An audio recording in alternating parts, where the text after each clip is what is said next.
রাজ্যের সমস্ত high school primary স্কুলে প্যারা টিচার, এসএসকে এমএসকে টিচার, এছাড়া ASHA worker, anganwadi helper, civic volunteer, এছাড়া ভিলেজ পুলিশ ভলেন্টিয়ার, এদের প্রত্যেকের জন্য একটা গুরুত্বপূর্ণ অর্ডার জারি করা হয়েছে government of West Bengal school education ডিপার্টমেন্টের অডিট ব্রাঞ্চ থেকে।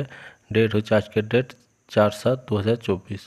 এখানে যেটা বলা হচ্ছে যে একটা মেমো নাম্বার দেওয়া হয়েছে এবং তার যার ডেট ছিল 7/3/2024, অর্থাৎ মার্চ মাসের 7 তারিখে যে অর্ডারটা বেরিয়েছিল সেই অর্ডারের পরিপ্রেক্ষিতে এই অর্ডার, যেখানে বলা হয়েছে যে নিচে নিম্নোক্ত যেসব ওয়ার্কারদের নাম আছে তাদের এককালীন একটা টার্মিনাল বেনিফিট যেটাকে বৃদ্ধি করা হয়েছে 2 লাখ বা 3 লাখ ছিল, বর্তমানে সেটাকে বাড়িয়ে 5 লাখ করা হলো। কাদের কাদের না, contractual higher secondary teacher, para teacher, SSK MSK teacher, academic supervisor, ASHA worker, honorary health worker, anganwadi helper, civic volunteer, village police volunteer, এছাড়া home guard volunteer, auxiliary fire operator etcetera.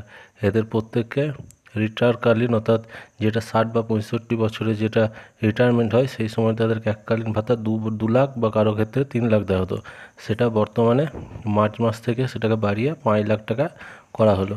নিচে যেটা দেওয়া হয়েছে 1/4/2024 হচ্ছে এর ইফেক্টেড ডেট, অর্থাৎ 1/4/2024 পর থেকে যেসব ওয়ার্কাররা রিটায়ারমেন্ট নেবেন, অর্থাৎ যাদের বয়স 60 বা 65 হয়ে যাবে তাদেরকে এই যে এককালীন অনুদান সেটা বাড়িয়ে 5 লাখ টাকা দেওয়া হবে।